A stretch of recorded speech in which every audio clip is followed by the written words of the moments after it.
Grand Rising, everybody. How are y'all? Hola. Oh, well. Last Rising. Morning, Ken. Bless. Morning, everybody. Grand Rising, everybody. Who said morning? Hayden. What are you mourning? Well, the it's new noon guy. now, but it still feels like morning to me. Wait, what are you mourning? Just, you know, the colloquial morning. Morning, y'all. Mm, The oligarchy. That's what we're mourning. yeah. Well, welcome everybody. It is Saturday, March 29th. This is Operation Wisedome. Welcome. I've had like a bad couple of days, but either way, I'm going to try and push through it. So Hayden has some pretty amazing things. He came through and went to court yesterday. And man, boy, Hayden, you want to come up and speak about it real quick, or do you want to just go ahead and play the audio real quick and let everybody listen? You could just play the audio. I don't. Just play the audio. All right, let's get into it. Y'all already know Saturdays, our new structure is going to be workshop. So we working today. If you're new, well, I don't think we got any new people here, but yeah, we doing workshops. So people going to be trickling in. I didn't send out an email. That's why it's low today as far as the number count is concerned. So that's probably why we have a low count, but that's great for me. That means I could just work individually with each one of y'all. So that's okay. I don't mind. Speaking of the mice, I'm brand new. Oh, okay. Well, then since if you're brand new, come up and introduce yourself real quick. Well, I am Tom GPS from the Discord chat. You can run my name if you wish. I'm the infamous 2020 COVID shooter who got torn down by Pierce County and the local news as a rampage killer who got everything dumped on top of me, fired all my attorneys, won my case, won my murder. I was charged with murder to the second degree twice, and I beat all my charges. I sued the state. I won that. Now I'm going to sue them in the federal court, so hopefully I can navigate that. And that's what I'm here for, is to learn some little extra tidbits. Damn, What's your Discord name? fuck. The fuck I you am TomTom, not GPS. Sounds like you got some things to teach too. fucking wild, bro. Well, everyone likes to practice law, and I don't like that. I like to actually follow the law. So there's a big difference. Yeah, you don't practice law. You know what the hell you're doing. That boy said practice. What are we practicing? Oh, we practice though. We practice here Yeah, though. we're practicing here. Yeah, we we practice actually here. practice. Yeah, we practice here. We do a lot of hypotheticals and stuff like that. Yeah, that's what this is for that. But in an actual fake courtroom, because all court jurisdictions are not real judges. If you go and talk to federal superior, Wait. What do you mean they're not real judges? Well, they're just acting in liaison of it. Okay, And so get us right then in your terminology. What are they for real? they are actors. Okay, but they got a title, and that title is not a judge. Can someone tell him what that is? What are they? What are the Administrator. judges? Administrators. Clerks. Thank you. Administrators of Clerks. what, y'all? Of what? Clerks. They're administrative law judges. They're really more clerks than anything else. Yes. They're clerks. They're clerks. They're clerks of the involved agency. Facts. That's all they are. Seriously. Administrative law, that's what it's titled. Do we need to read through that again? Do y'all want to read through this again for our new guy here? Tom? No, I totally get it. I'm 100% agreeing with you. That's where I'm at. Okay. Because we love going through it. That's all I was gonna say. We like reading that. So You, People you like mean the the narrative. letter? I'm totally down with putting it up again. well no, okay, well let's do it then. Not the letter though, not the letter. Okay. let me see. Oh, darn. We're gonna do drive. Oh, Captain Short, sorry. Drive. And then we're gonna come in. What are we gonna do? We're doing right to travel. And then it's supporting. And then it's where's it at? Okay. Yeah, I love coming back to anytime someone brings this up, I love coming right back to it because it's just worthy of continuous reading and The laws you don't know exist. Is that what that is? Yeah, and comprehending. So if you can continuously comprehend this stuff, it's ingrained, you'll never lose. Oh, there you go. Okay, here we go again. Judges who become involved in enforcement of mere statutes. Mere statutes. That's all they are. Because why? They're colorable law. That means they're not real. It's not real law. Civil or criminal in nature and otherwise act as mere clerks of the involved agency. Unquote. Well, what does that mean? If they're nothing more than clerks of the involved agency, that means they're nothing more than a clerk of the police department. That's it. That's all they are. Or the sheriff's office. Their supposed court. Uh-oh, I went too far down. Show camera. Freedom's not a crime. I don't know if I want to let in Anthony today. Their supposed court becoming thus a court of, I'm just joking, of limited jurisdiction, a mere extension of the involved agency for, someone goes, of mere superior reviewing purposes. Mere reviewing purposes. Quote, when acting to enforce a statute, the judge of the municipal court is acting an administrative officer and not as in a judicial capacity. Courts in administrating or enforcing statutes do not act judicially, but merely administratively. So it's like, bruh, all day we know they ain't nothing more than clerks, bruh. Yeah, ain't nothing more than And the clerks. want of jurisdiction not makes all courts, judges, police, sheriffs, not just void, but voidable. Man, did you just verbatim that thing? Chill, Kinda. Doug. Damn. Doug's over I've here been watching verbatim. your criminal procedures over and over again at work. That's what's up, broski. Okay, so And let's where's go. that at? What? Where was Which that document at? which one? Laws you didn't know The one you exist? just brought up. Okay, yeah, that one's in the drive. Here, let's do this. How do I do it? So if I I'm do working. www.piitp.com/right to travel. Okay, if you go there and the password is all is God, it takes you, that's the right to travel course, y'all. So you have the documents and then you have the videos. The documents is the Google Drive. So it goes into the court documents and then it goes into all the supporting documents for the right to travel. So in the supporting documents is laws you didn't know exist. And that's what that document was we were just looking at there. So if you do it like that, what do you mean link don't work? Don't play with me. Right to travel. Yes, it does. I'm looking right at it. The link does work. Quit playing with me. Okay, so password is all is God. The link does work, hippie. All right, so we're getting on now over into Hayden's situation because Hayden went in like a fuck goated. Like, boy came in there. Boy was scaring me at first. I ain't even gonna lie. He was scaring me at first. I was like, oh shit. And then he comes through like a boss. I'm like, man, this dude don't stop playing with us. Y'all gonna have to let me know if you can hear this okay though. You see, yesterday I saved it on here, but it's not. Okay, well then I'll do it like this. Download. See, it is in there, Hayden Court.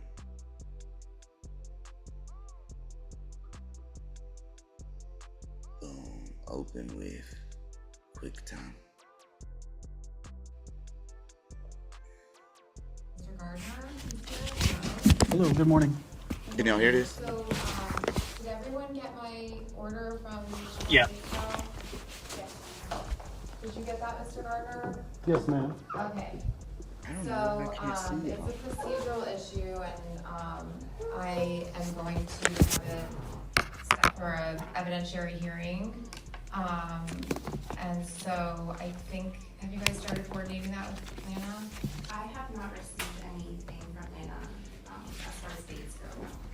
Okay, so I'll make sure that she does that. I mean, okay, I could probably try to see if they would do something today. How long do you think you would need, Miss Eastman?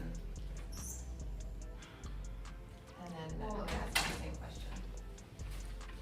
So, Your Honor, I will have the officer testify and anticipate I could wrap that up within 30 to 45 minutes, probably 30 minutes for argument. One of the issues is going to be admissions or statements. We will be arguing there's some statements that should come in, and we might be able to concede that some statements should stay out. However, is Your Honor wanting to review the body cam, or you want me to play it in court? Because the body cam is about an hour and a half. Well, it's gonna be up to you. Oh, I see what you're saying. No, I think I should probably review it in court. What she's saying is sometimes if there's a video, you guys don't sit through it. I just watch it in chambers. Okay. It kind of saves everybody's time from sitting there and watching it. But if you want me to sit with you guys and watch it, Yep. I will. I would. When attorneys are involved. We can coordinate that? Yeah, so we're gonna coordinate a hearing time, and I'm asking her right now, and I'm gonna come to you and Yes, ma'am. ask, how much time do I need? And she's saying, the officer will only take 45 minutes of testimony, but if we also want to play the video during the hearing, as opposed to me doing it on my own time, we're gonna need another hour and a half. Okay. So, do you have a preference about whether I can watch it on my own time, or do you, you have the right to have me do it in court with all of you present. Yeah, you're right. Is that a decision I need to make at this moment? Yes and no. I don't want to delay too long. No, yeah, right? she has But- them. Right, it's She gonna be has harder. that oh, what's the word I'm looking for? I can't even figure out the word I'm looking for right now. But it's oh my gosh.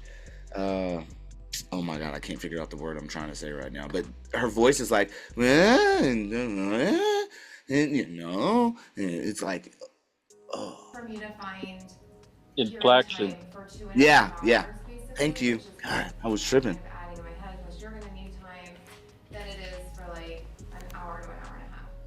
Does that make sense? Absolutely. So, Oh, here comes everybody now. Everybody wants to come in now. These are all new people too. So it would help because I can coordinate with Lana now while you guys are here for your schedules. Why don't we just reserve, I'll reserve 2 hours, and then maybe there's a portion that's not. Is the video 100% of the video relevant? Yes, I don't think so. I think so. Relevant to the issue of statements. Fuckers don't even understand what the word peers mean. Throughout, there might be portions where we could, Like dead time? yeah. Okay, let's just do 2 hours. If we end up needing more, we'll just continue it, but It's a good hearing, 2 hours. Get something scheduled today. Okay, so let me ask Lena if she can get that. Does that sound about right? 2 hours? Get a lot accomplished in 2 hours. I'll tell you that much. That boy said if we need to. He was scaring me at first, Hayden. I ain't even gonna lie. Can you email me, you did just let me, What state is this in? Papa Bear is in Florida. okay. Is April 10th and 11th too soon to get the subpoena out, or do you think? She does. She does a lot of and Okay. So the 10th at 2. and she sounds young. Let me just check because he gave me dates. Is she young, Hayden? Okay. I think she's like 46. One of them, but if that's the only date. Dang, how do you know her exact age? Oh, Whoa. I looked her up, bro. Damn, bro, over here stalking the judge, got the hots for her and shit. Like, I'm gonna come in here and show this judge how to put it down with the law.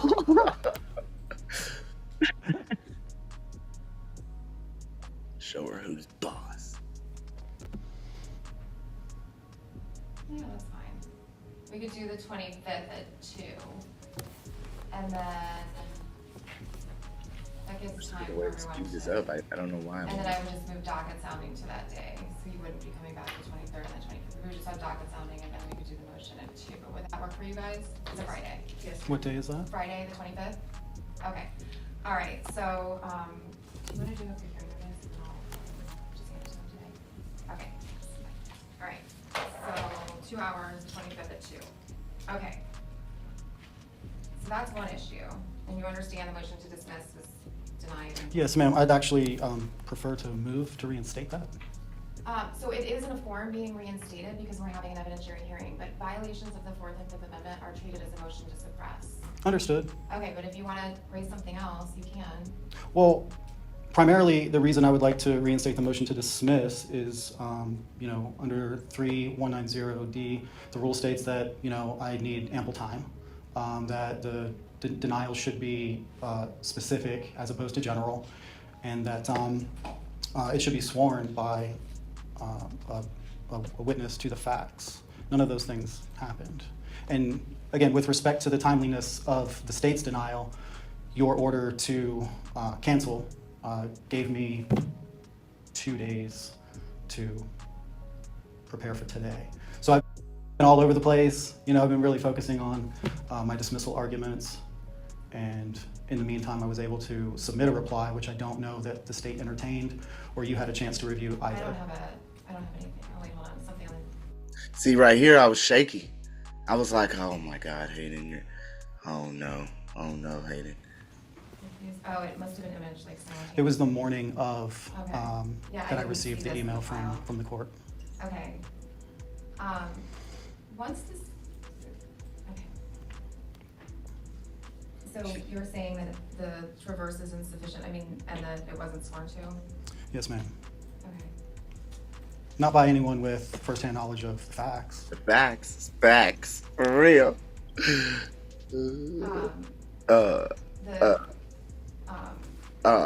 looks like it's sworn to.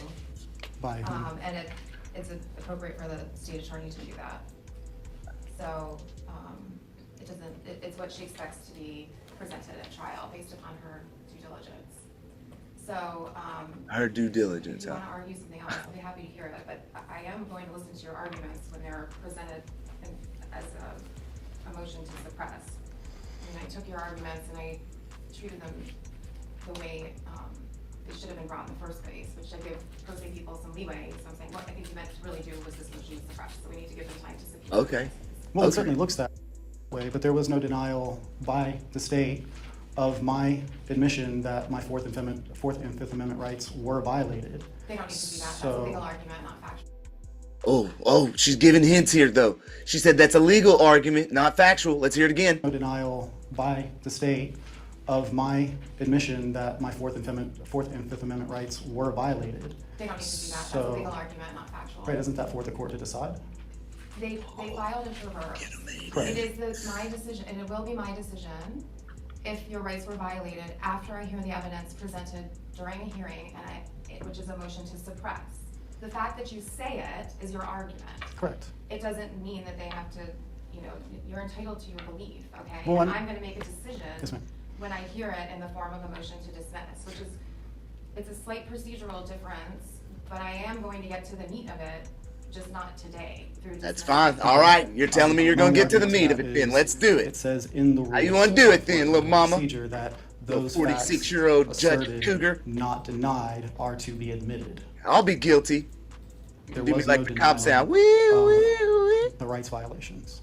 Okay, again, that's not, the facts that they're talking about are like, it was raining. I was not read Miranda. I was, the fact that you're saying, and if they say, I admit you weren't read Miranda, that's different. Or, it's a fact, it's not a legal argument that my rights were violated. That's what you're saying. So we have to figure out what the facts are, which are contested, and then I make a decision as to what the facts are and apply it to the law. That's what we're going to do. All right. I'm listening to you, girl. Let's do it then. Okay, so I'm not going to change the ruling on the motion to dismiss. That's fine.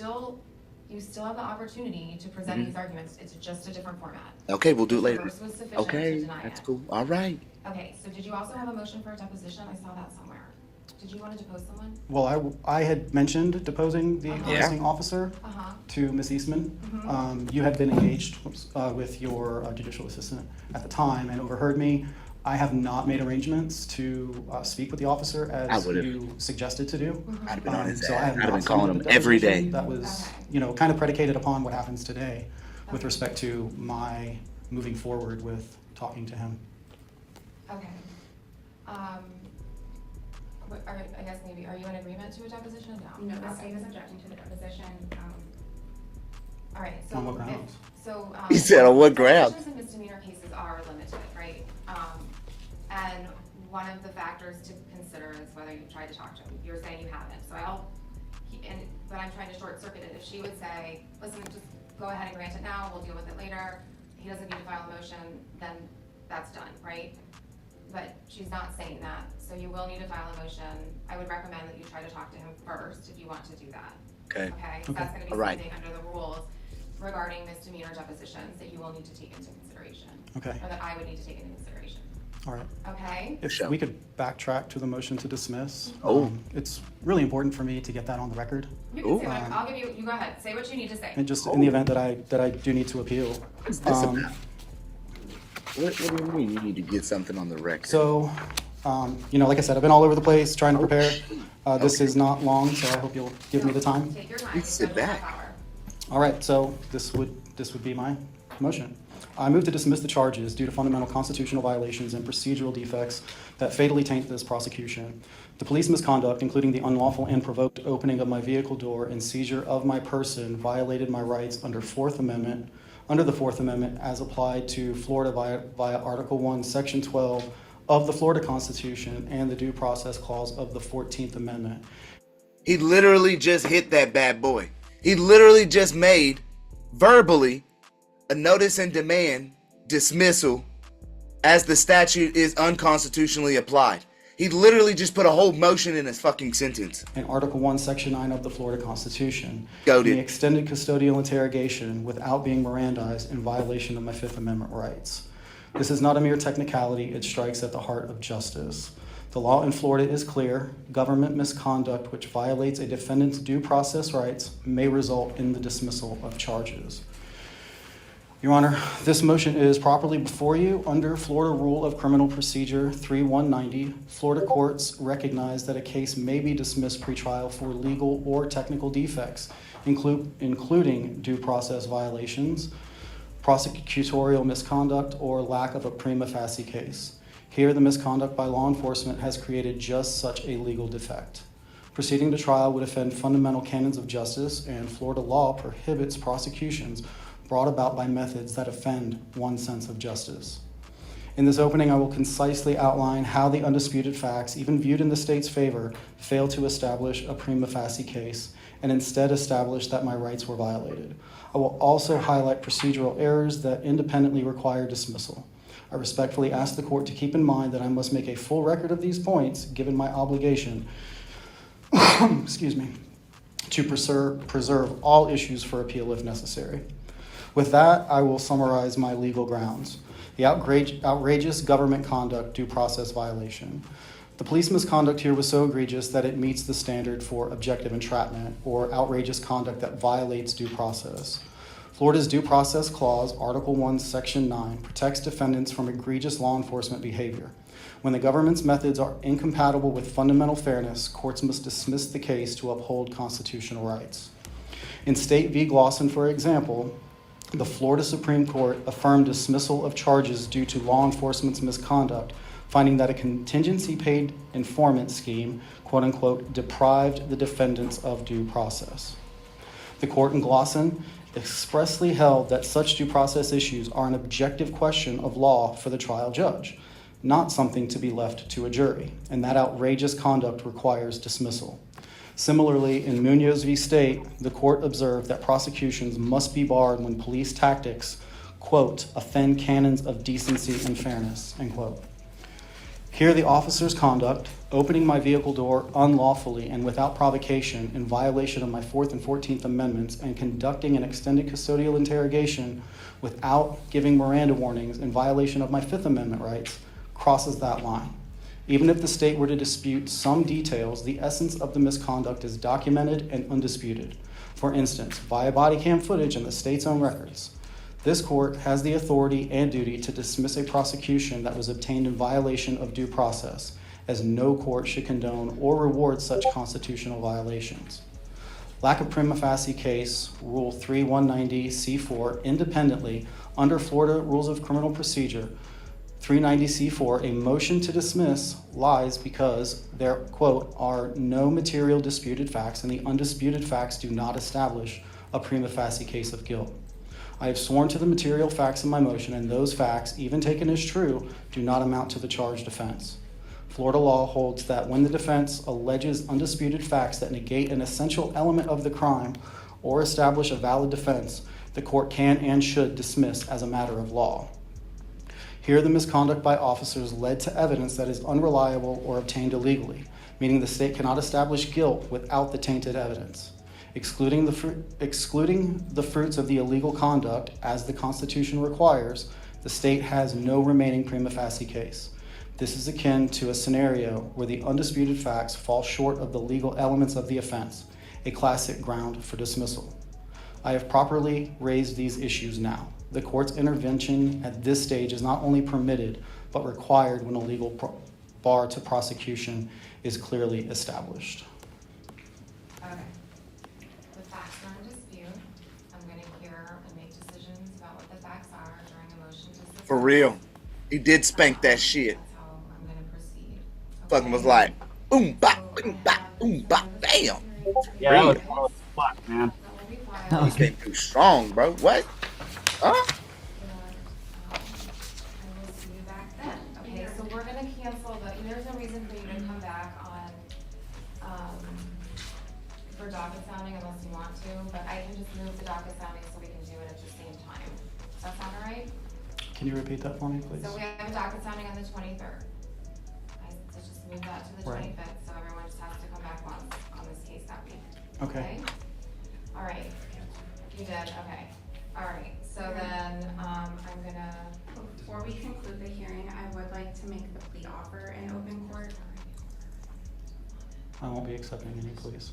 Yeah, no, we're not accepting no, please, I bitch. do just want to. Yeah, we taking this all the way.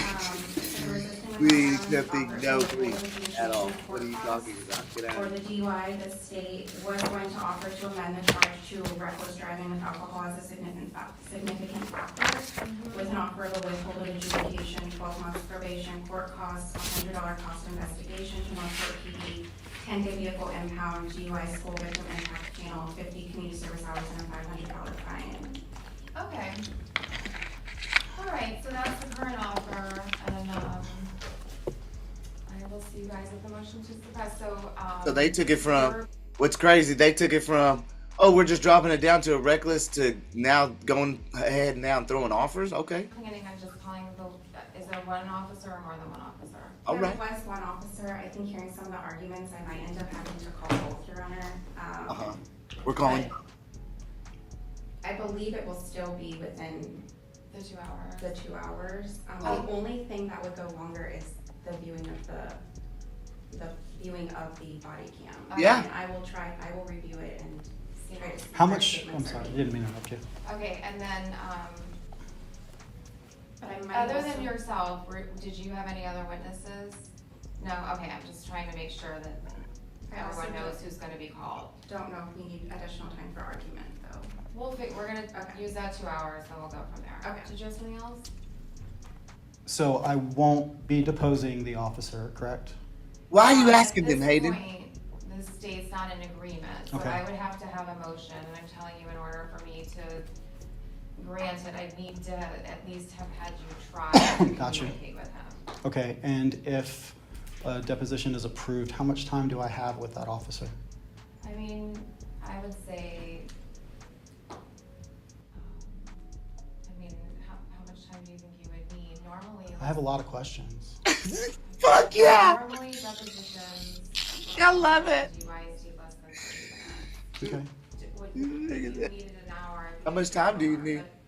She said, how much time do you need? He said, shit, I got a lot of questions. Y'all make it ready, bitch. Y'all make it ready. Because I'm coming through with as many questions. She's talking about an hour. Oh, I'm taking up the whole hour. But maybe your questions will be answered. Do you know if he'd be willing to talk to Mr. Do you know if he'd be willing to talk to him? Because if he's not, I could just. I did not ask if he would be willing to speak with him. I did ask if he had spoken to him, and he said Mr. Garner had not reached out, but I didn't go much further than that. Man, I swear, bro. You could there's so many different ways to do this questioning. It can be really fun. That's the thing here. You can have so much fun with this, right? Because you can switch it at any point in time. okay, with your questioning. That's what's so fun about these is oh my God, I would have so much fun with this guy. I would watch the video again, of course, of your video, but I would just be writing down the questions as I'm watching through the interaction again, and I'd be like, okay, so, and I'd have a transcript ready for him, right? So that you could be like, page 4, line 54. You stated, right? And this is a verbatim transcript from the video and interaction based off, right? And you could go, okay, so here's the transcript. Can you so you start off your line of questioning, get him to announce himself and all that good stuff, right? Who he is and all that good stuff. But the line of questioning here, I think, is kind of going to be really fascinating. I kind of wanted to talk about this and just see if anybody's watched Hayden's situation. And Hayden, if you want to come up and kind of talk with me too, that'd be cool. Like, what kind of questions are you going to be asking? And like, how are you going to take your approach in the, like the next situation here? I don't have an outlined plan. Most of the questions that I have are just kind of all over the place. Okay. Based on, recollections. Like, it's really hard for me. It's really, really hard for me to watch the video. I don't know if other people have that problem with their own situations. I had a hard time watching Robert's video, just because, like, it's super triggering. Yeah, they crazy. So the more you watch, the easier it'll get. Yeah. Okay. I hope so. Yeah, just push yourself to go that extra minute, and then if you need to stop then, and then just keep doing that. And it's so hard for me. It's so hard for me to really do that too. I try to put myself back in, I guess, people's situations or shoes like that, because y'all gotta remember, there was a cop, bro. I actually hit a cop in my car, bro. You know what I'm saying? So I've been in some pretty traumatic shit, man. So maybe since that was just so drastic, I look at all this other stuff as like, oh, that's cute. Because literally I went through something that was so dramatic. But all right, keep going, Hayden. So you have no sense of direction on where you're currently. Okay, so I would say, yeah, I know it might be hard to watch it again, bro, but you have to get that outline. For sure. That outline is so key, and you already touched base on it, right? We already have this, like me and Hayden, we work together, we go tit for tat, and he'll study, then come back, then he'll go and do some more, then come back, and we tit for tatting over here just to get a full overall viewpoint. And I think Hayden works with, you work with other people too as far as getting a good perspective, right, Hayden? I mean, in the group, I just kind of so the whole chat group with everybody and so the whole group is coming forth to help get the mindset. And if anybody else knows Hayden's situation, what would y'all think as far as some questioning that would really just help Hayden in this evidentiary? I'd say the biggest one. Oh, go ahead. No, you first. I'd say the biggest one, man, is to ask him if they had a grand jury indictment, man. A grand jury indictment, no case, buddy. Fifth Amendment, big guy. So I don't fully grasp that element of things. Can you tell me more about that? Absolutely. So this is Tanawa that guy is awesome, dude. Yeah. So, and I really hope. Yeah, if Tanawa succeeds, all this shit's gonna be a thing of the past, man. So the way it's supposed to work is a victim goes into the cops, right? Files a report or statement. Cops file a little report. That goes to the prosecutor. Prosecutor then decides whether it's sufficient or not.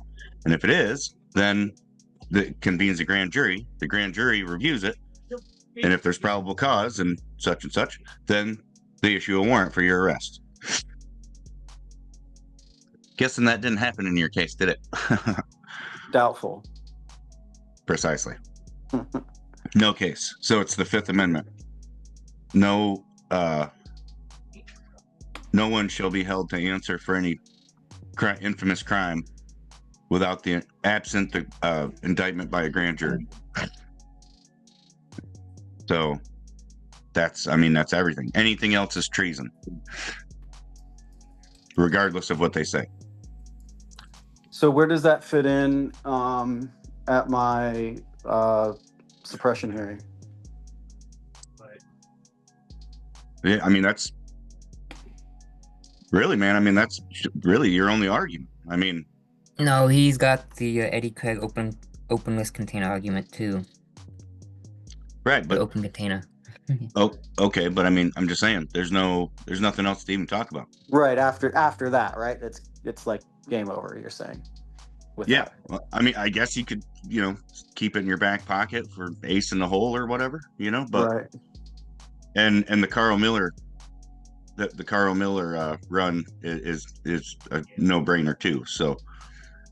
Well, the one thing I will say with respect to, my situation in the grand jury, like keeping it in the back pocket, I'm trying to set this cop up.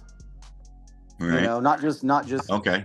Be found, either have the case dismissed or not guilty. Like I'm trying to set this guy up. Right. I got you. I definitely want to question him. Yeah, there's your last question. Hey, buddy, by the way, do you have a grand jury indictment or a warrant? Supported by a grand jury indictment? Because if you did, I didn't receive it. I didn't receive it in discovery. Well, I don't know about can't be the trier of their own cause. I can't. Aiden, what I was listening to there was you was cool, calm, collected, and on point. I think what you did there was excellent, and you just should stay that route because I think you got them on the run. Well, I'm glad that you think that because I wasn't feeling that, like I was tense and anxious, armpits sweating. Yeah, dude, I'm gonna need you to. I'm gonna need you to come represent me, Hayden. Hayden, you got to remember, you got God on your side. Dude, I'm weird about stuff like that. Like I'm not an atheist, but I have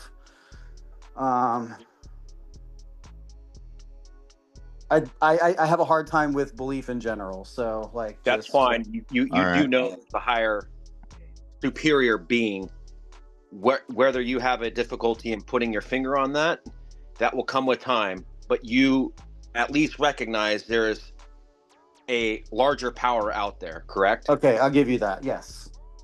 So or you can if you can pray or you can manifest before you even have this deposition, that would give you the grounds for the whole deposition in its standing foundation, and you're right to investigate this officer in questioning him in his integrity and whether he's competent, whether he's a specialist in his craft. And you just dive in on what his specialty is, what he's licensed for, what he's acquired by the state or his county or the city. You got to get those baseline questions down of how long he's been employed, and he tells the truth. What are his ethos? You get all those down, and then you start diving into the case of what happened to you. That's my take. I think an easier way to build it up, because if you build up all the procedure, I don't know what you want to call it, the bedrock stuff, baseline. Baseline, and you're able to break through a couple things there, and then you get into your case and you're like, oh, so this is not the first time you have had this problem before, huh? Right. Yep. Yeah. Then you're able to find the inconsistencies, and then you're able to then just put your finger on it and just start pressing and pressing and pressing. I think you should be able to use ChatGPT with the transcript to try to find some of those, but I'm pretty sure you're already aware of, where he's been able to lie, and just put your finger on this, start pushing on him. Well, his written report does not match the video. And it's been a while, like almost a year at this point, and I swear there's lots of, I don't want to say lots, but really important stuff missing. And I don't know how that is, because I remember exchanging certain words with him and they're just not there. because they edited the camera, dude. They always Right, do. I know, but man, I'm telling you, it's seamless. However they did it, it looks neat. They probably had the Right. best on the job doing it, right? Oh yeah, yeah, they got the best software, bro. And another way to think about it too, because I got the same issue you do as far as the whole belief thing, but it's so the shit, I lost my train of thought. But so that your two trump cards though are the no grand jury indictment, and then the fact that if the state is the quote unquote victim or the complainant, they can't bring the case and try their own case. Right. Yeah, So can I So speak no on that? standing, right? What's that? Can I speak on what you just said about the case being brought by the state? And if it's okay, Cameron, I'd like to share my screen real quick. Oh yeah. The other thing I was gonna say was Hayden, the other easier way to slice that whole is you stand in truth, brother. You know? Hayden, Say that again, Tony. You standing in truth. You know? Oh, yes. Like when I'm in a whatever situation and I know the other person is literally talking out of their ass, it doesn't bother me, you know, because I know they're lying. Right. Hayden, you know what I'm saying? Hayden, you made the remark that you have a hard time believing, right? Well, yeah, I have a hard time believing in belief. To me, Well, like it's all just a personal rationalization. Your first step in starting to believe is in yourself, and once you get over that, it's going to get easier. Well, I agree with you there 100%.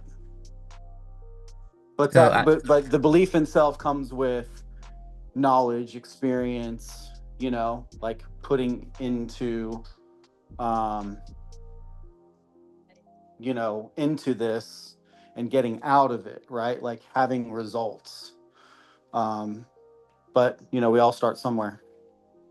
So I'd like to share this Yes, with sir. everyone. It's Constitution Article 3, Section 2. It literally quotes the exact thing that it says, right? In which a state shall be a party. You know, here it summarizes the use of Oxford comma and serial commas. Has some examples, right? That aren't legal talk at all, just proper English. And you know, then it goes down into how it applies to the Constitution. And what the AI pretty much said is, which is exactly what I knew it would say, according to English grammar teachers that we kind of ignored back in high school, is that you can also rewrite as, in all cases in which a state shall be a party, the Supreme Court shall have original jurisdiction. So, if you really want to bitch slap them, this is the last thing I bring out. If they just keep ignoring shit, and then, aside from that, I also wanted to share one other thing. Were y'all able to see it? Able to see, Yeah. Alright, so here's this other thing. For anyone that's new in here or just starting out, or gotta make sure your facts, like here, one sentence. One sentence. This is just all my facts of what happened. One sentence, one number. And once you have that done, putting it into the AI and having the AI find out what violations there were, both in state statutes, but also constitutional, and it can also find violations within just rules of procedure. So that's gonna help you guys out, help Cameron out. But anyway, that's all I got. Thanks for sharing, Jack. Good stuff. The Constitution thing there that I shared, it's in the Wisedome chat tab on the Discord. What else we got going here this morning? Any new people in this group? Hey Hayden, so I don't know if you're reading the chat, but I mean, this is some pretty good info. Since you are going to deposition the cop, wouldn't you also be able to subpoena and deposition the person who took custody of that video to and question them and find out if it's been edited or not? That's a great question. So That would be admitted to evidence, right? Yeah, and then find out if it's purely raw, unedited footage with the chain And of custody. Yes, And that's destruction correct. of evidence is a felony. You have a right to have a deposition against the chain of custody in the person who took accountability for that video footage, and you would also question them on the Authenticity. But yeah, you got it, Tippy. Authenticity. They still can't even talk of that video and its safekeeping and what server and software they run it through, because servers and software can also shorten dead time up or whatever, all completely done by AI. So you want to make sure that's documented in your deposition with them. And you can also take that video footage, that raw format, and you can get it from them and you can send it to a third party company that will authenticate it, that it has not been scrutinized or manipulated. Can do it like a forensic analysis or something. Exactly. They do a forensic analysis on it digitally, and you want to make sure that company is accredited and will stand up in court and have no problem standing up against crooked police departments. I found one. I'll redig it up. I use it for my case, and they're worth $1,000 downfall, no problem. You know, I also recall somebody along the line telling me that apparently you can get a private investigator. Yeah. Even with a you know, on the county's dime, you know, with a public defender, or at least allegedly, anyway. You know, that might be worth looking into too. But I another question for him too, Hayden, is why did he destroy the evidence, man? Yep. You know, with whatever bottle or whatever they claimed, you know. Oh yeah, I'm gonna run through all of that too, for sure. That'll be a really good setup right there. Yeah, because that's whether it's good or bad, you know, on as far as, you know, your case or theirs, whatever. Evidence tampering's evidence tampering, bro. So.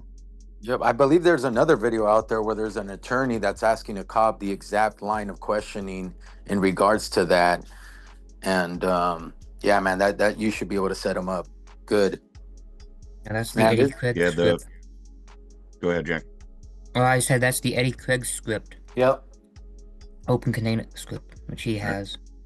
All right. I'm gonna say in one of my hearings, I specifically asked why the body cams and shit were muted, and the cop literally said, "Well, we have a policy."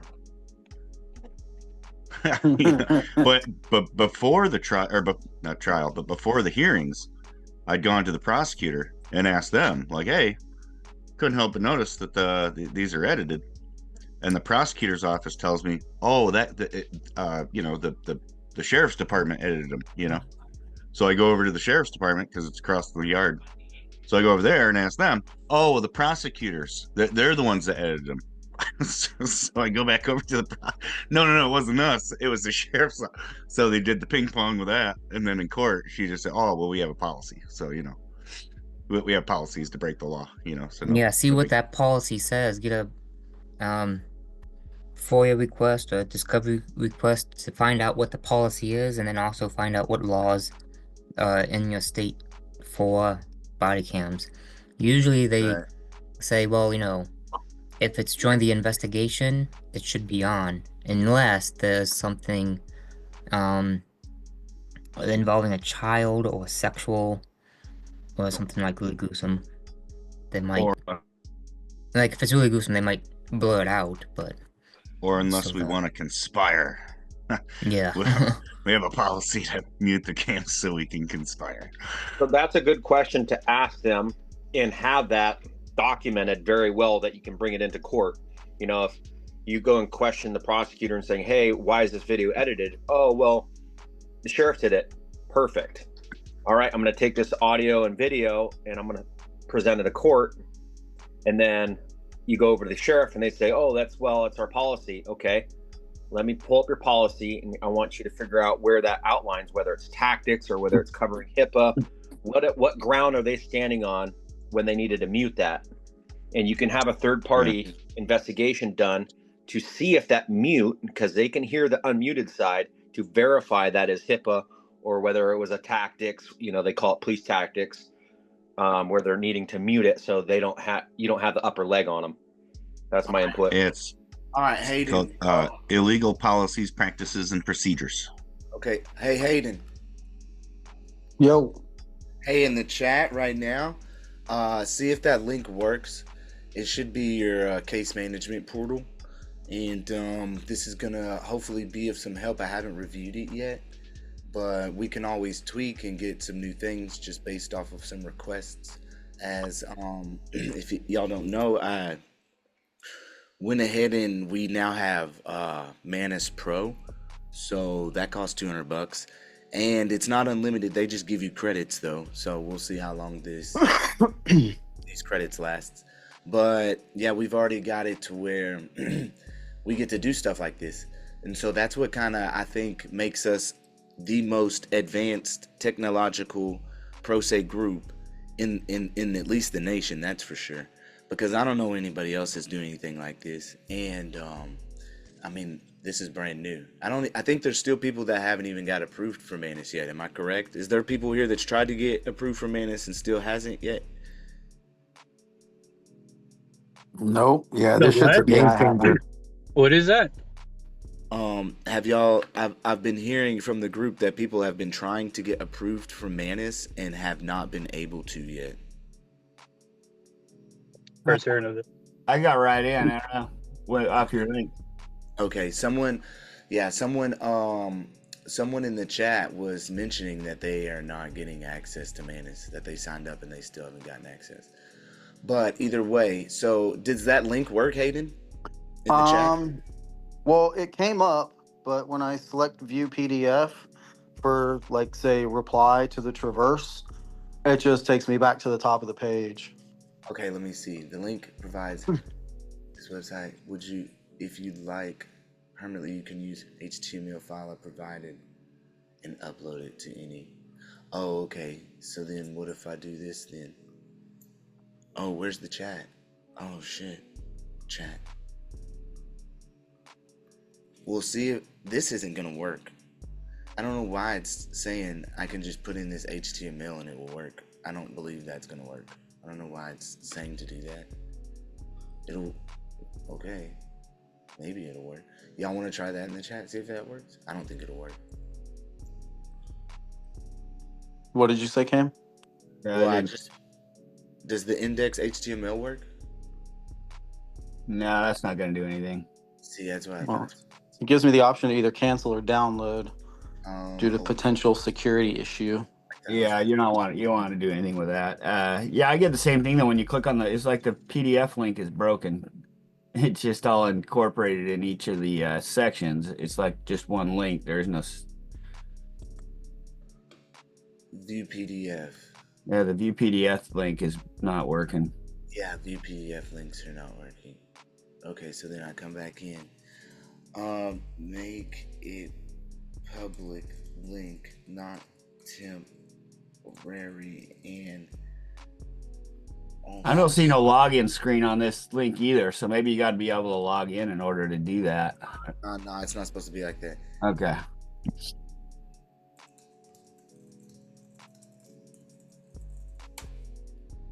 But either way, it's in his Discord too. So I put the main prelim zip in there. So it's got everything. Cool. Either way. So like, even if I don't have a website, I can also share these chats like I do with ChatGPT. Share, see public access, so anyone with the link can view. So then I could just copy the link and then throw it in here. So then if I ever have to do this and we don't get a website posted up, which I think it's executing right now, as you can see, then you would come into where it has this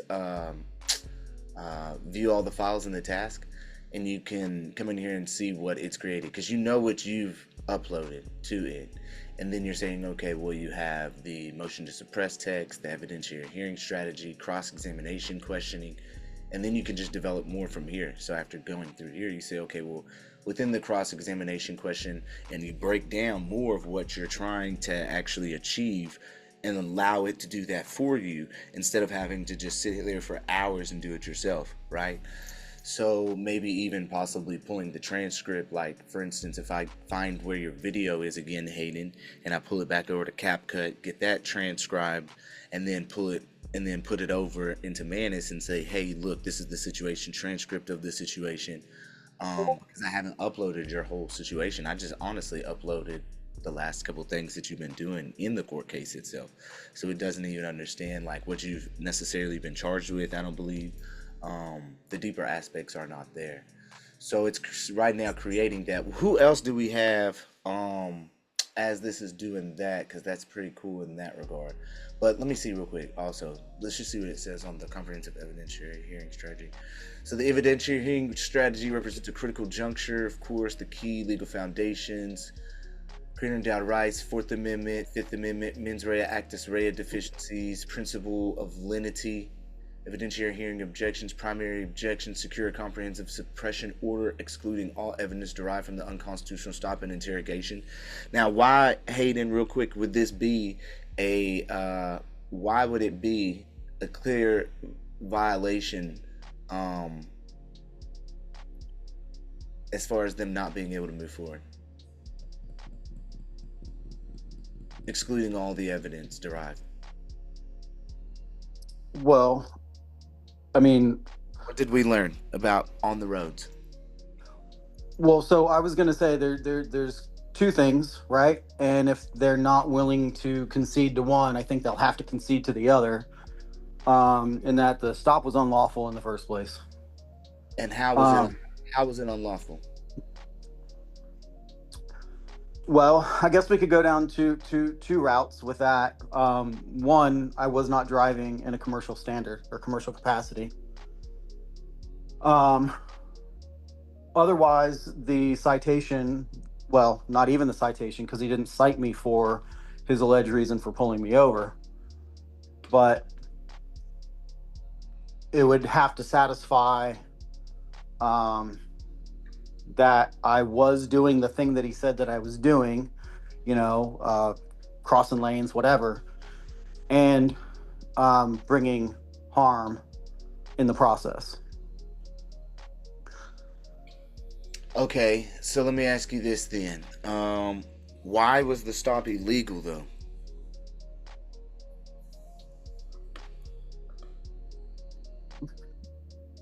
I thought I addressed that in the first part with respect to not driving in a commercial capacity. Okay. There was one I was looking for that we went over with. Does swerving in and of itself justify a pullover? Yeah, that's what I was saying on the other side. Okay. And it doesn't equate as a justified pullover when swerving if there's what element that's not met? There has to be an element. Harm. Well, a danger or a safety element. Opposed safety risk. Yes, sir. I'm just trying to make sure that we get the verbiage right for people. That's all. Yeah. Okay. I got you.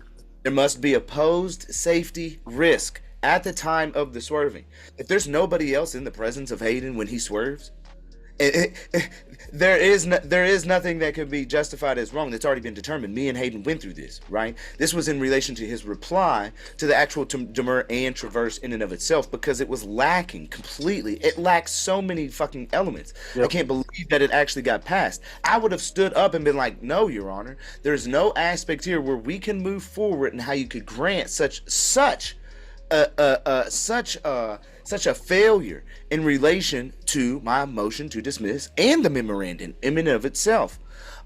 She's saying, well, we're pushing it over into suppression, motion to suppress. Okay, that's cool. You know, I'm gonna take you at that.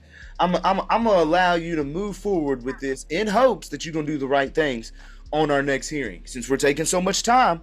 But if we got problems on this next one, guaranteed, I'm gonna find a way to recuse your ass. because you shouldn't have ever fucking move forward on this in the first place to throw it in such opinion of saying, okay, we're going to do it as a motion to suppress. At least that's my mind with it. That's how I'm feeling with it. Now, that link in there that I just posted should be a good link. It should actually do it. It was working for me okay. Yeah, I jumped in there. I could see everything you were doing, man. It was working on the screen, so that was pretty cool. Yeah, so this bad boy will work, bro. No. This thing. See, I just want to point out one thing, if anyone else noticed it or not. When she was sitting there trying to explain to him why it was supposed to be in a form of motion to suppress and not to motion to dismiss, did anyone else notice her at one point call it a motion to dismiss? Yes. We Hey, gonna let it her do wasn't what she just do. me.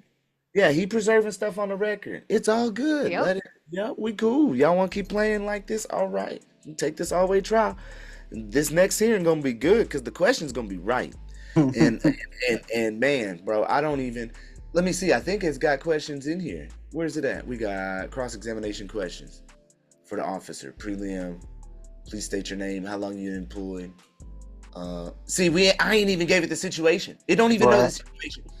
If I give it the situation full with the incident report and just you bringing up aspects of how you see the video contradicting his statements, oh my God, I can already know that this is going to just kill it, bro. Especially if we just have it focused directly on questioning. He's going to be looking so bad because all we got to do is direct it to say Manus, of course, is what I'm speaking of, or ChatGPT. We can do it both ways because if I do it with deep research over here, let's say I'll do it right now. I say deep research, develop all the questioning for both officers in the evidentiary hearing, making the cops look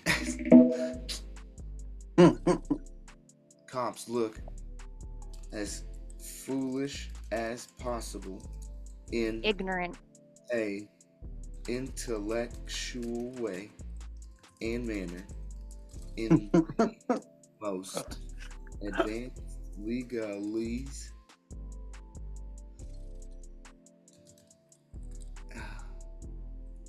There you go. I got a question for Hayden. Hold on one second. Oh. In conjunction with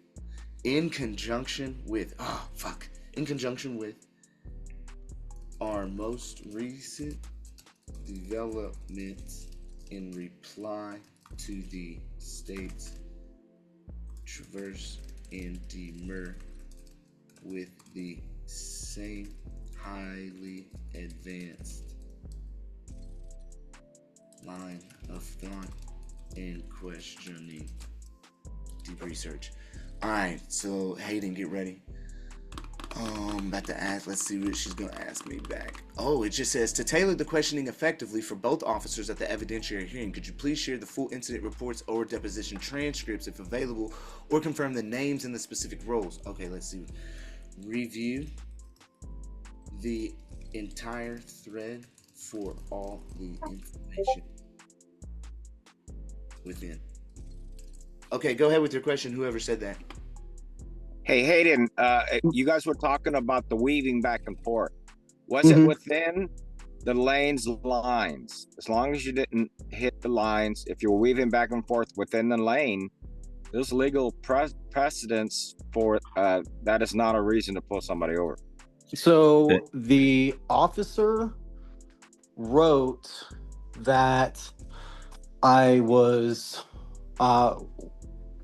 weaving on the lines, and then said that I crossed completely over a white line at an intersection. Damn, Hayden, you let your tires touch that magic paint? What is wrong with you? But here's the thing, like, so when I first found an attorney way back at the time it happened, because I was convinced, that it just didn't happen. Like, hey, be the cop, Hayden. Be the cop, Hayden. On May 27th, were you on duty in Northport, Florida. Is that correct? Yes, that's correct. What was the exact time you first observed Mr. Gardner's vehicle? It was about 2:30 in the morning. What specifically drew your attention to Mr. Gardner's vehicle?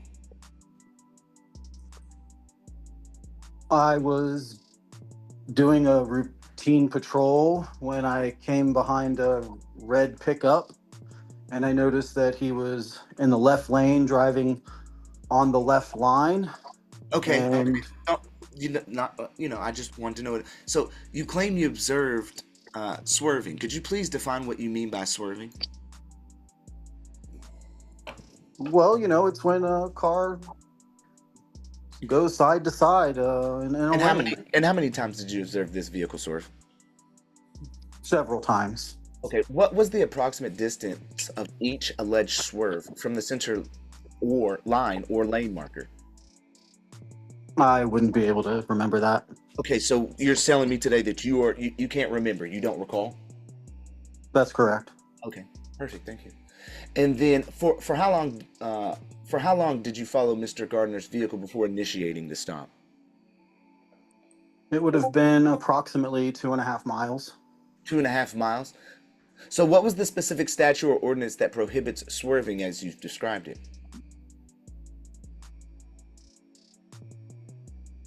Statute 3 something or other ... He ain't even gonna be able to say that. I guarantee it. You both and I know that. You and I both know that. Did you observe Mr. Gardner's vehicle cross over any line markers or center lines?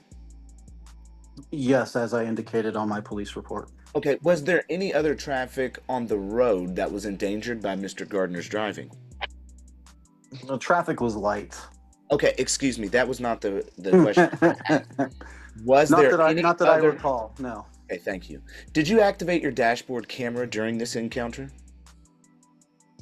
There is dash cam footage. Okay, thank you. And is your department's policy to record all traffic stops?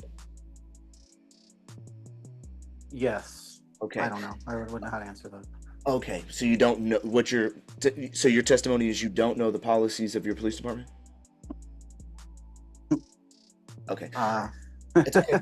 No worries. So did you document the specific driving pattern in your report with measurements or diagrams possibly? No. Okay, and is there dash cam footage that has been provided to the court for discovery purposes? Yes. Okay. And so, okay, hold on, pause for this. So you've already watched that, Hayden? No, dude. This was part of added discovery that I got literally an hour before my hearing yesterday. Oh, wow. So you've already reviewed it? No, not yet. I went through the files to see what was there, and that is there now. Okay. All right. So after stopping Mr. Gardner's vehicle, did you approach the driver's side window? Yes. Great. What was the first thing you said to Mr. Gardner? You crossed the line a few times back there. Did you everything okay? Did you inform Mr. Gardner of the reason for the stop? I did not. Did you request Mr. Gardner's license, registration, and proof of insurance? I did. Did Mr. Gardner comply with your requests for documentation? Well, he gave me his ID and then he refused to let go of his registration. So when I did asked for it. Mr. Gardner comply with your requests for documentation? Yes. At what point did you first suspect Mr. Gardner might be impaired?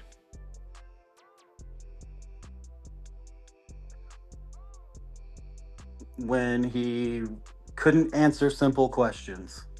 Excuse me. Could you elaborate, please? Well, he was uncooperative when I asked him where he was coming from. How was he uncooperative? He did not tell me. He did not answer the questions as I asked them. How is that uncooperative?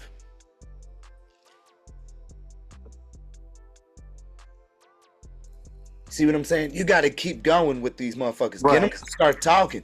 Just keep going. Dig in on that. When you see a little bit of mistake, just keep digging in on it. This dude is not gonna be able to handle you, bro. I promise. We are peers. I don't understand what you mean, peer. He's not gonna be able to handle you in court, bro. You gonna make them look so bad. Okay, Oh, I know. I'm telling you, bro.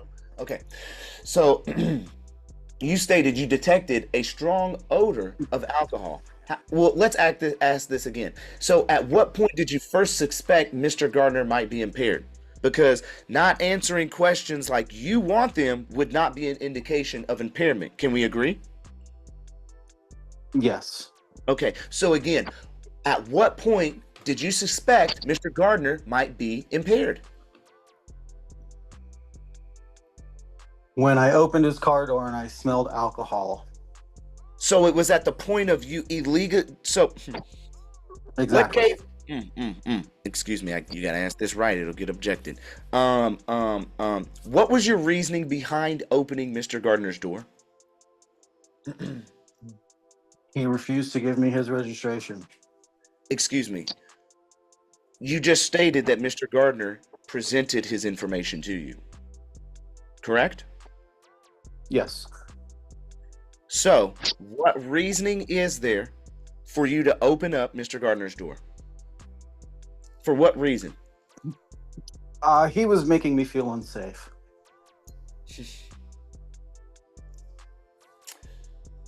You stated you detected a strong odor of alcohol. How do you distinguish between a slight odor of alcohol, a moderate odor of alcohol, or a strong odor of alcohol? It's just something that we learn. Well, if there's the smell of alcohol, clearly it's just the smell of alcohol. So I want to know, when you say a strong odor, what is the difference between a strong odor or just maybe a slight odor? Because the smell of alcohol is the smell of alcohol. Can we agree? Yes. So what is the difference between a slight or strong, other than the emphasis of the word itself? This is when I look to the judge. You know what I'm saying? Have you received a specific training on quantifying alcohol odors? Not necessarily. Okay, so you have no certifications in relation to quantifying alcoholic odors, correct? I guess so. Okay, you guess so or correct? Yes. Okay, is it possible for a person to have an odor of alcohol without being impaired? Yes. You mind giving an example, possibly? Well, if someone has a beer, you might smell alcohol on their breath. Could it possibly be if someone spilt a beer after helping someone that fell down the stairs, they spilt their beer on them, they're just at the bar, they don't drink, they're just there to support a friend and eat wings, and they slipped and fell and beer spilt on their clothes and maybe it dried on them? Could that be a possibility? Sure. Thanks.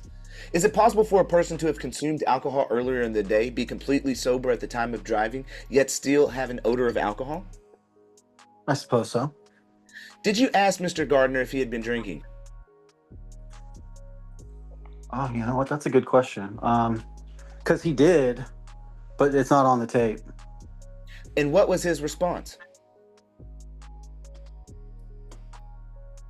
I think I need an attorney. You're looking ass for real. At what point did you order Mr. Gardner out of his vehicle? After he wouldn't hand over his registration. You see what I'm saying, bro? We ain't even into the alleged open container questions, the field sobriety test. Sure. I mean, bro, he is gonna be so hurt, bro.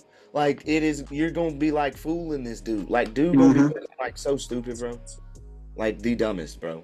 And that's just off this one. That's preliminary. You ain't even said, well, you know what? I'd actually like to ask questions over here or ask questions in this regard. This is just a skeleton. We ain't even gotten like mad detail.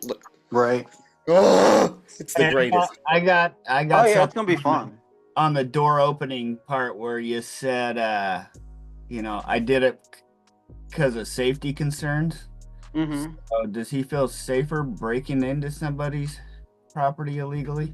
Yeah, and then Didn't we just get a good little federal decision here coming recently from John at the John at the civil rights attorney? Doesn't seem safer to go into someone's vehicle for yourself illegally. Is That seems pretty goddamn dangerous to me. Is that part of their policy to open the door when they feel unsafe? Yeah, right. No, bro, not at all. Like what? And the if hell? it is, where did they get that training? Is that what they're all trained for? Facts. Yeah, I mean, like, why didn't he draw his gun or his taser if he felt unsafe? Well, not even that, but what did you do to make him feel unsafe? Were you threatening No, him? I got Did you. have, I'm just saying, you know, that literally nothing that he did would indicate that he actually did feel unsafe. That's why it all must be suppressed.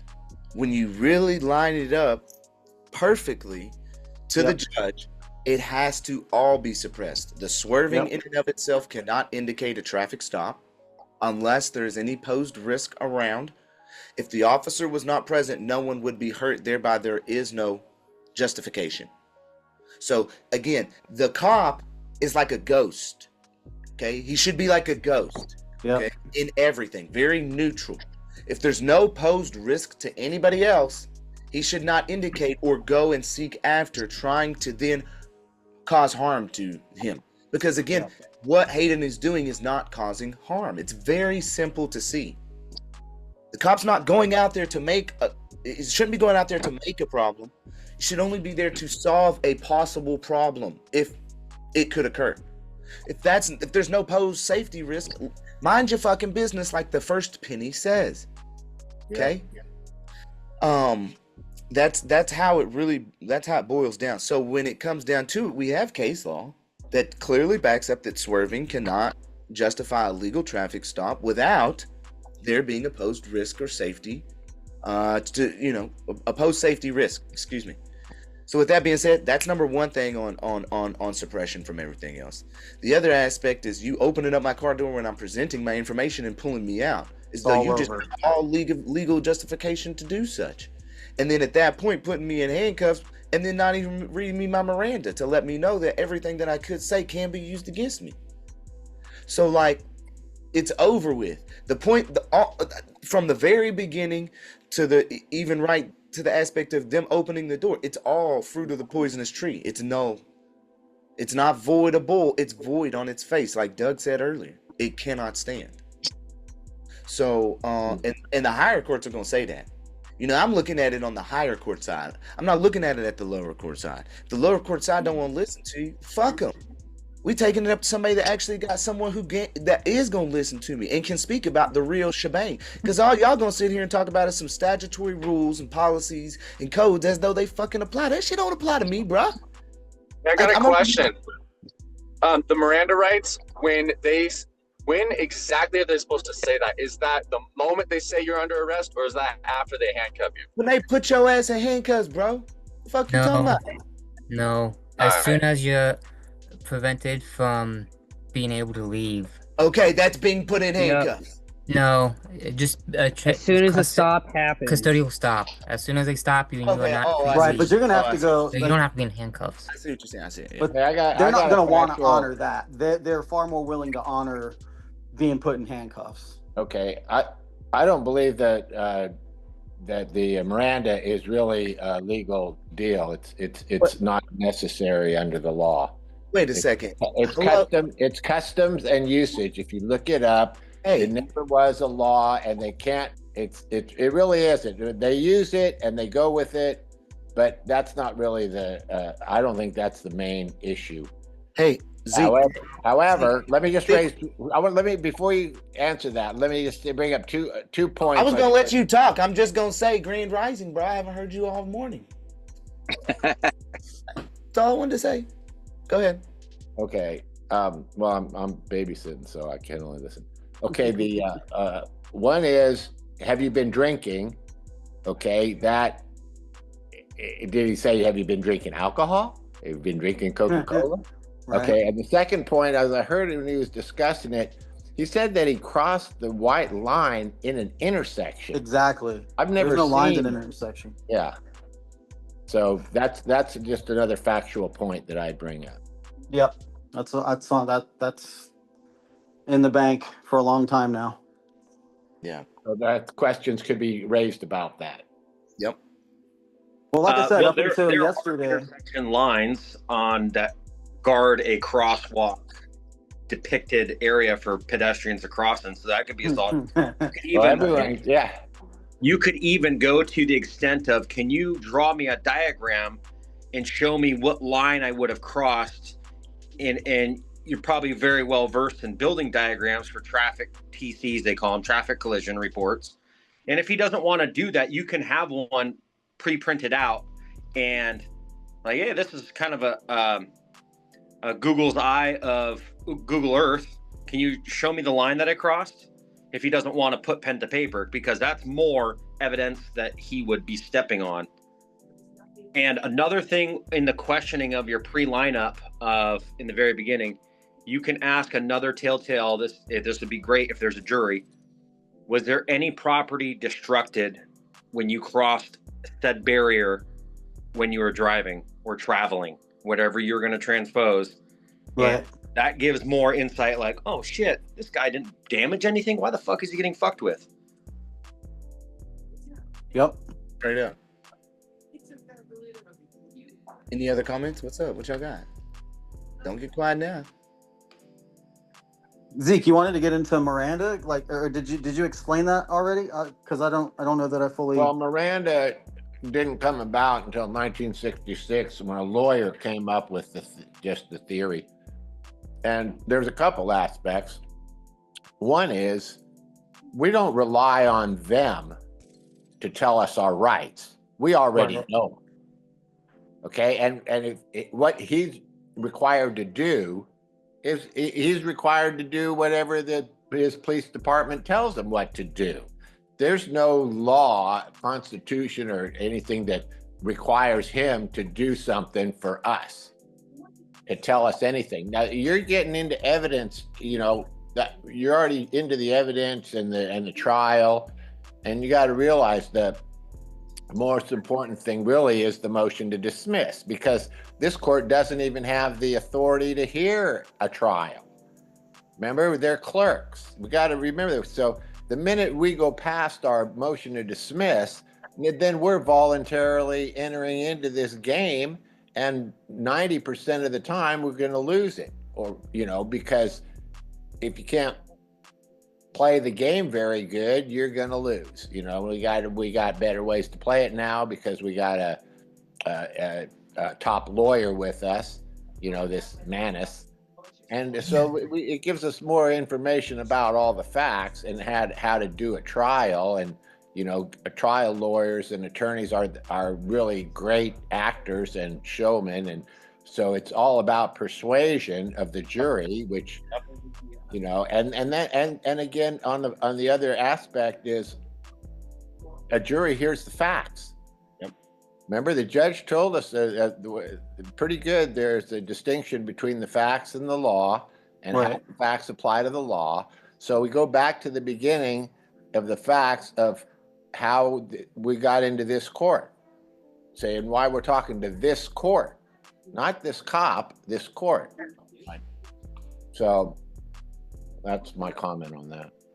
Good stuff. I like it. Good stuff. Here goes another one. I'm entering in it now into the chat. This is coming out of ChatGPT. Hayden for the questioning. Let me see. Oh, I got to do it like this. Boom. Boom, boom, boom. ChatGPT knows his situation a little bit more. We've been working from her pretty heavily with Hayden's situation. But motion to suppress the questioning. Ferlandi is sworn and takes a stand. Oh, yeah, this is giving strategic notes and stuff. Strategic notes. Oh, baby. Baby. Okay. Strategic notes. Who is it? You did not deserve Mr. Gardner's vehicle pose any danger or safety hazard to near the vehicle or posted on the road, did you? Mr. Gardner's car never actually collided with nor caused any other vehicle to brake or swerve, correct? In fact, there were no other vehicles immediately next to or in close proximity to Mr. Gardner at the moment he allegedly weaved swerved, correct? You would agree that Section 316.0891 does not require perfect lane discipline at all times, but rather as nearly as practicable within a single lane with safety, correct? You did not. No, but I was preventing him from running into someone down the road somewhere. Thank you for that answer.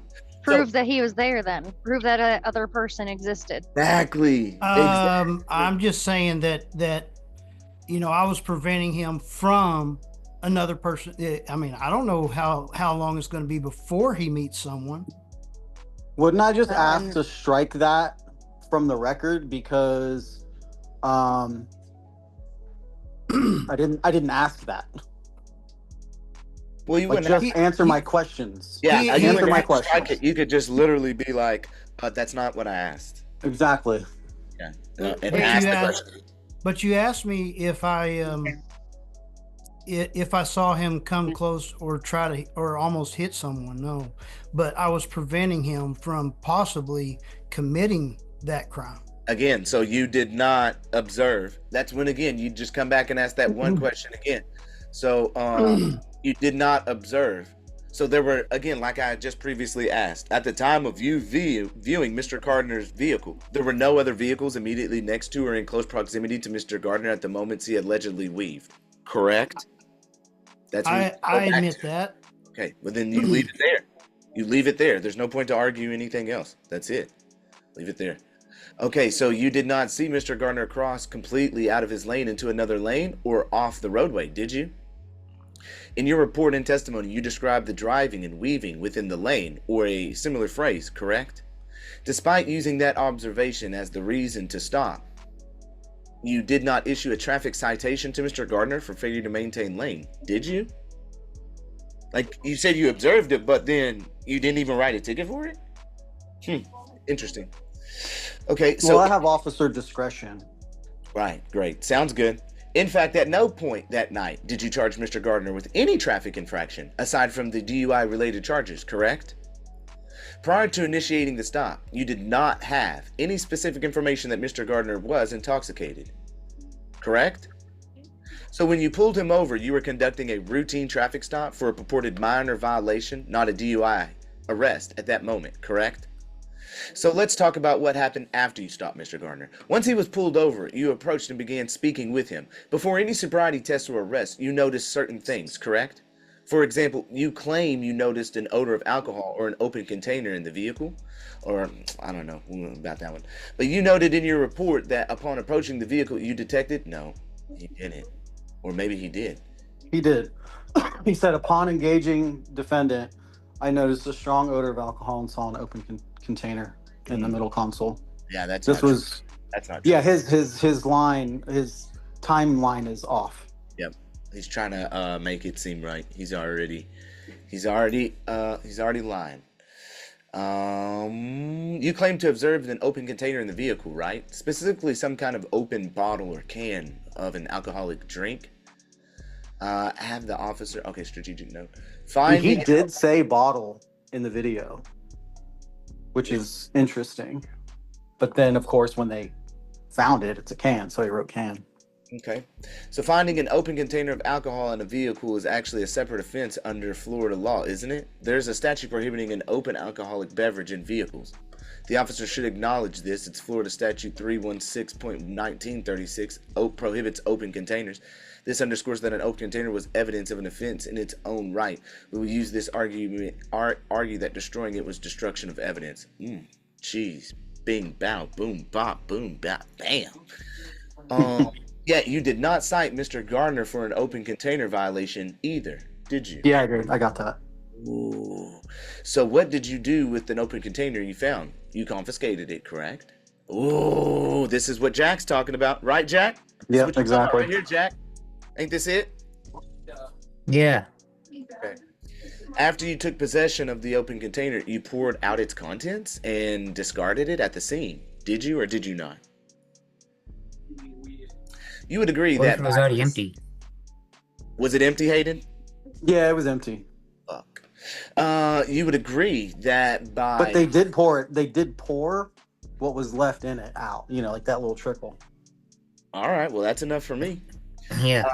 You would agree that by disposing an open container and its contents, you destroyed material evidence in this case, correct? Sheesh, that's a killer. You had no way of knowing at the time the liquid in that container might have been important evidence for or against Mr. Gardner, did you?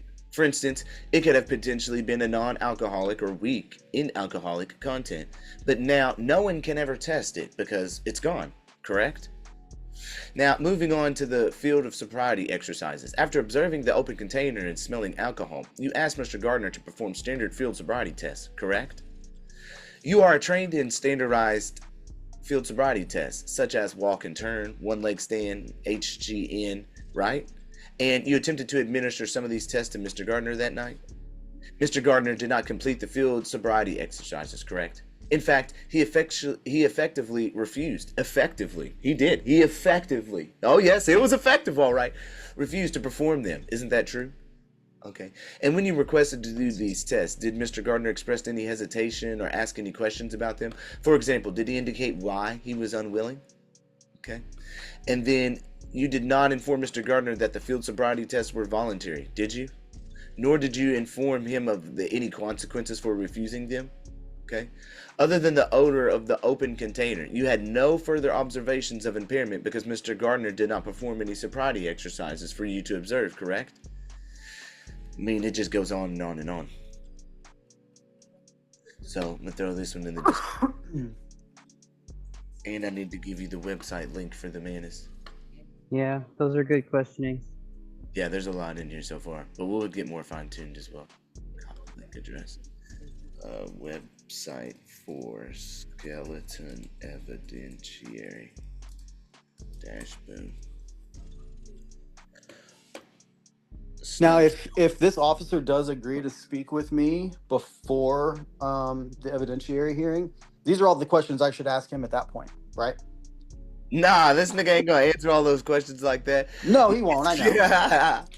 But I would have something fun to start asking him at least over the phone and be like, you know, I'd have some kind of skeleton built out to have some really deep questions hit.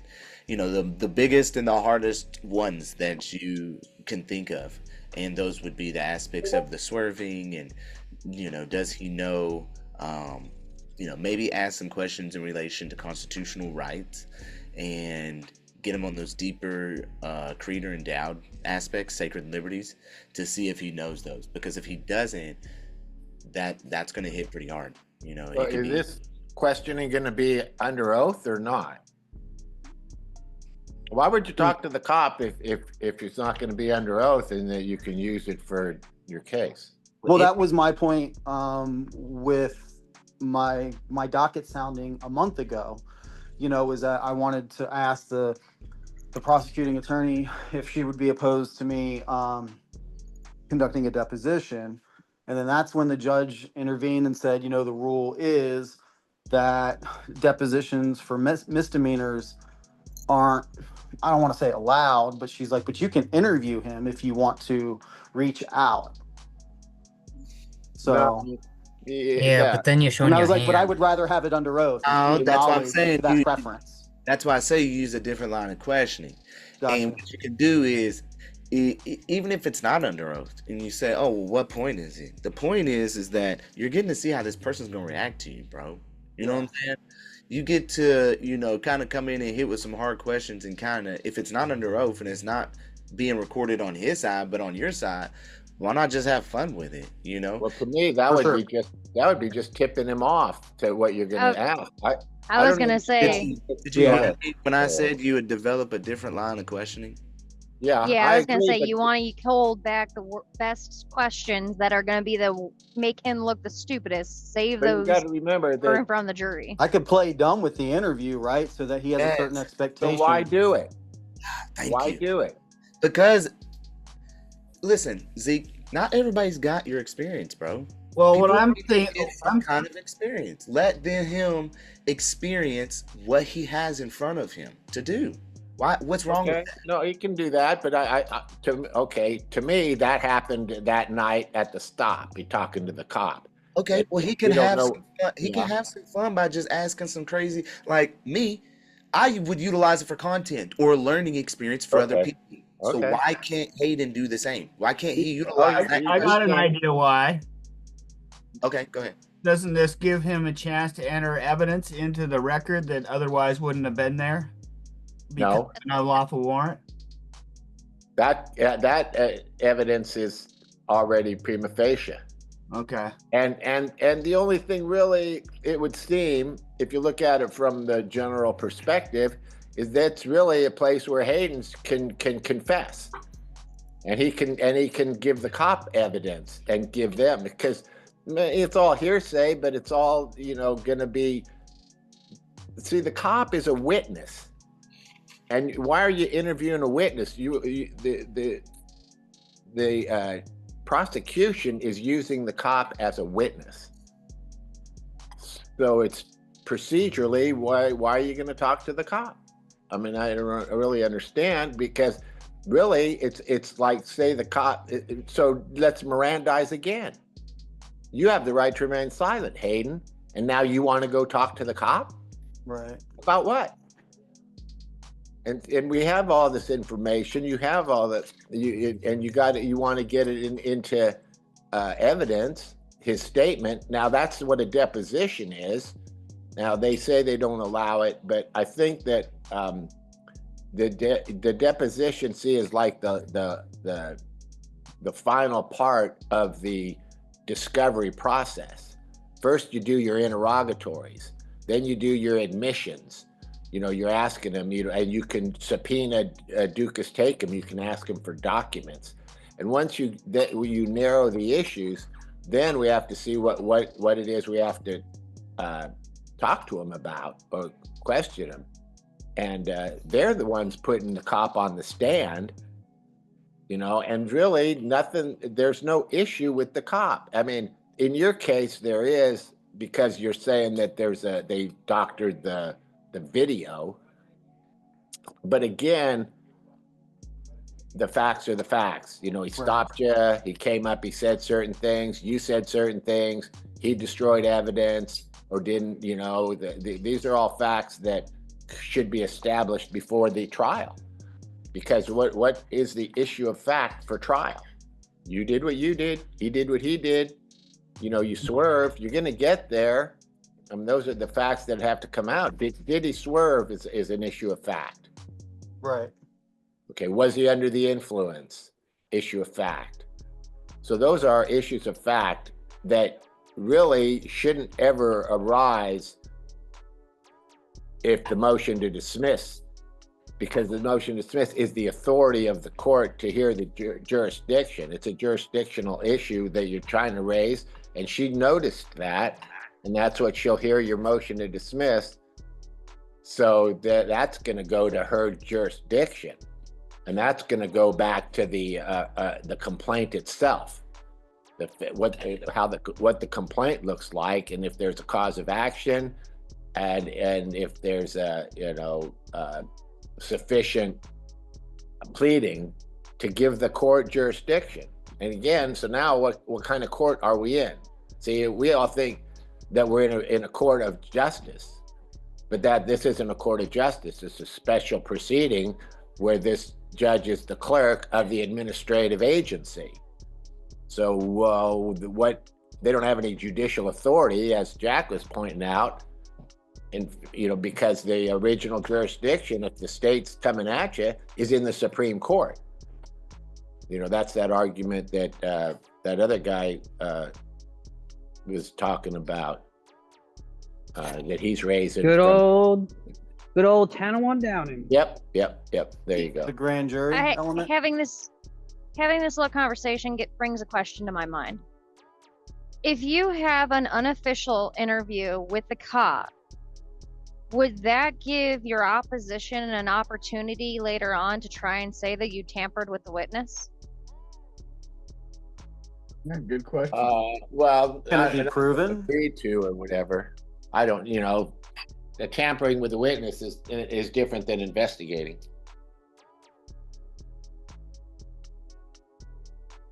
I was just wondering if maybe they were trying to trap him with being able to do that on him as well, because if it's unofficial, it's not reported properly, or at least in a way that they would deem as admissible in their court, could it lead to being charged with tampering?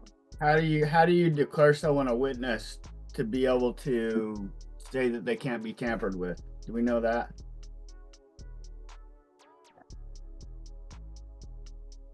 I'm just saying because I got another case where a friend just got had 3 felonies for that, tampering with a witness last week. It's not tampering with a witness unless it's out of the realm of. Was the witness a cop or was it a citizen? It was Both. Minor. It was both.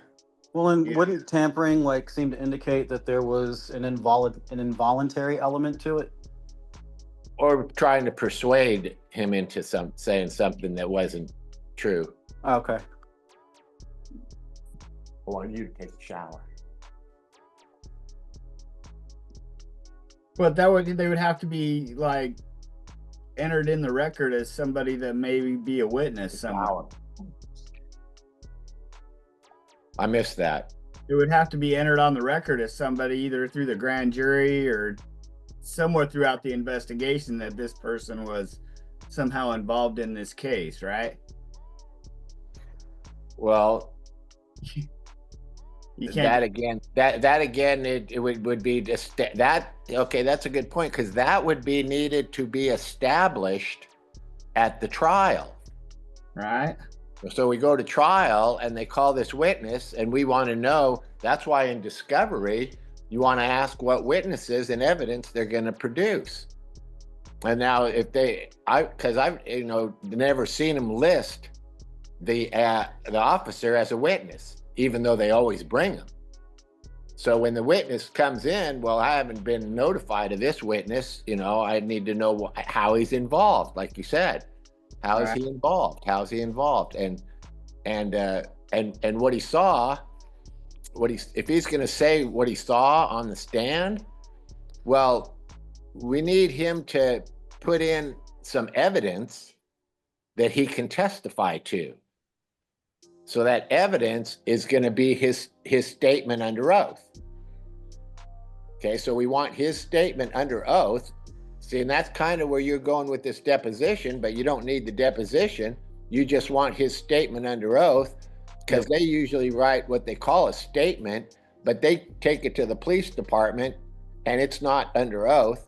And then they'll give you that in discovery, but it's not under oath because he has to be somebody who has firsthand knowledge. Okay, does he have firsthand knowledge?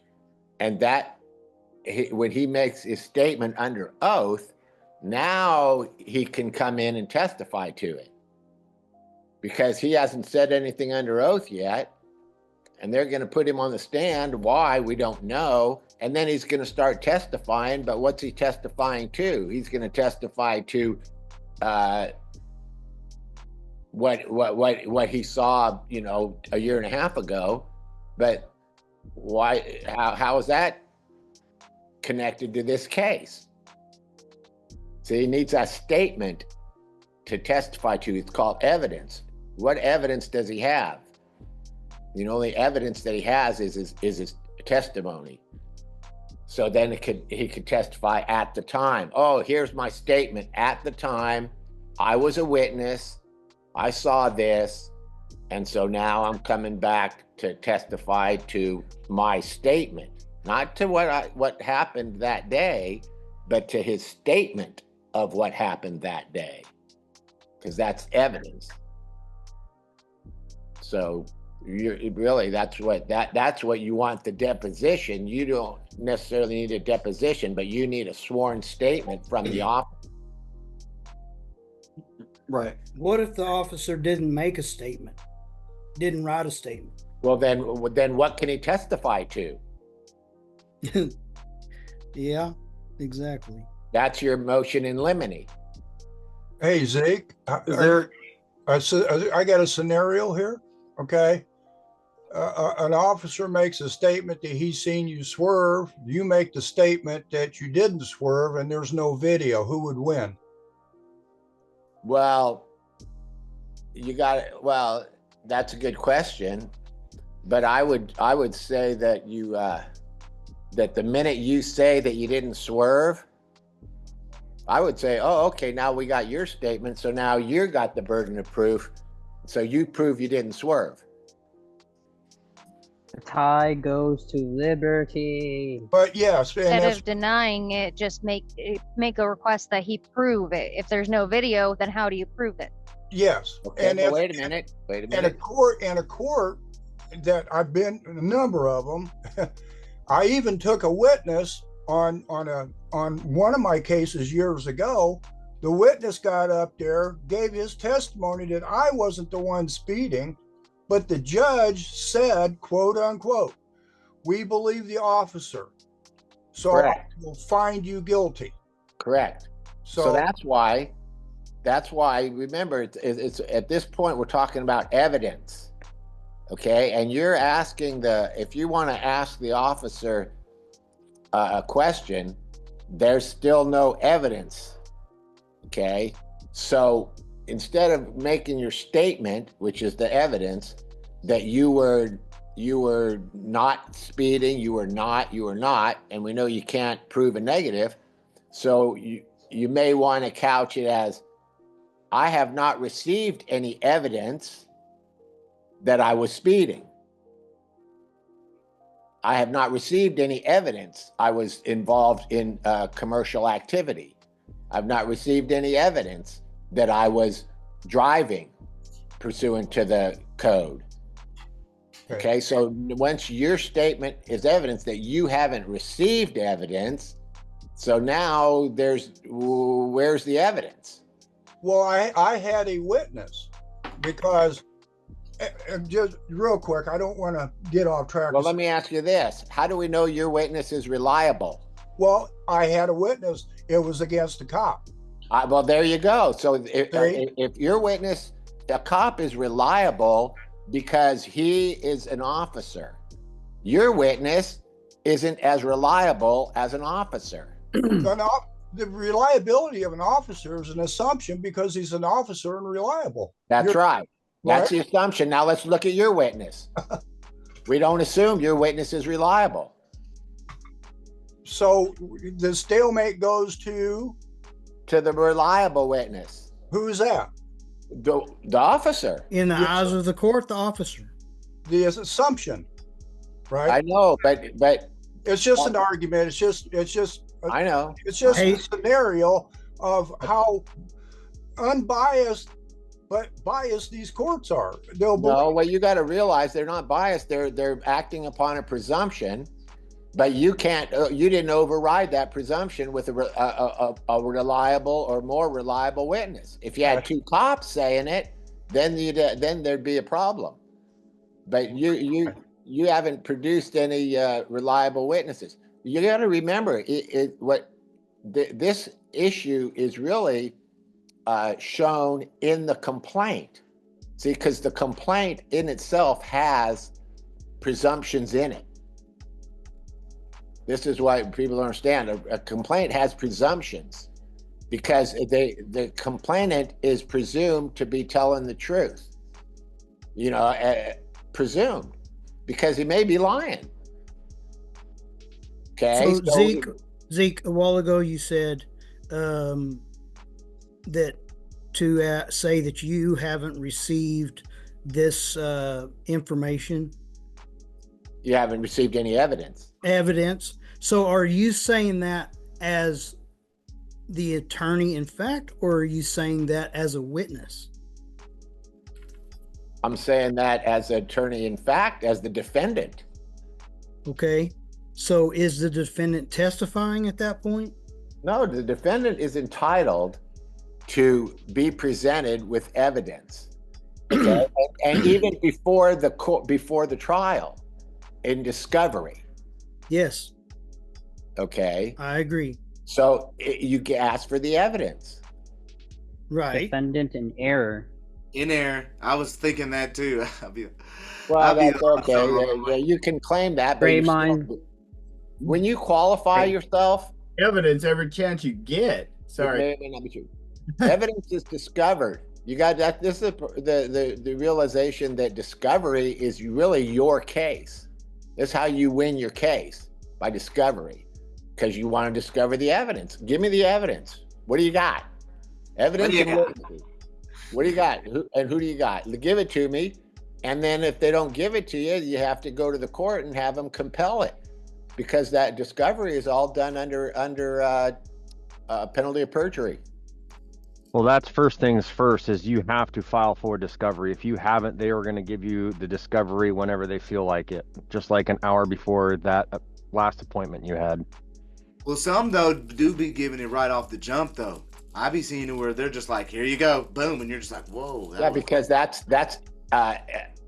discovery that's not complete. That's disclosure. Yeah, they never give you the full discovery. When you get your first discovery, that's never the full discovery. Right. But what you got to realize is the only thing you really need is the witnesses and the evidence. Yeah. And you need time to take those evidence reports of those witnesses and cross-examine it through the court, making sure you have time to depose all them. And it's official, and there's no query about any funny stuff. It's all on the official record, and it can be official. Well, TP, how about you? Well, TP, why don't you explain that a little bit more, since you've been having so much you've been going through? So once you get a list of the witnesses, you would present the court and file a petition that you want to cross-examine those witnesses against the report that the officer took, to make sure that it was what they said, what they saw, what they heard, because those are the facts. So, and once you have that, you can verify that it is what the officer wrote versus what they said, because there's a lot of heavy-handed work where a police officer or a detective will narrate a story in the favor of getting a case which they think slam dunk, and that's like, oh, I didn't mean that. I thought I just heard a scream. You're like, well, the officer wrote you heard a scream, so which is it? And then you clarify it with that witness, and then now you have a discrepancy that is going to get cleared up when court comes up, is when that witness is called to testify on the stand. They're like, well, the officer wrote this, and you said this when I questioned you. Which is it? It's this. Okay. And then when that officer gets cross-examined on trial day, you can say, well, your witness here, is this what you, and then the jury gets to see that. So it's not, you're not doing anything fancy. All you're doing is just displaying the facts for layman people to see. That fucking officer heavy-handed a report and said some shit that wasn't right, and the jury gets to see it. That's all you can do. And sometimes you can get a whole trial to go completely in wrong favor, because a judge will allow not factual evidence into a court, will allow it in, and it's completely corrupt. And that's why you go to the federal side and you win it there, because that's where you see some real action. But that's my input.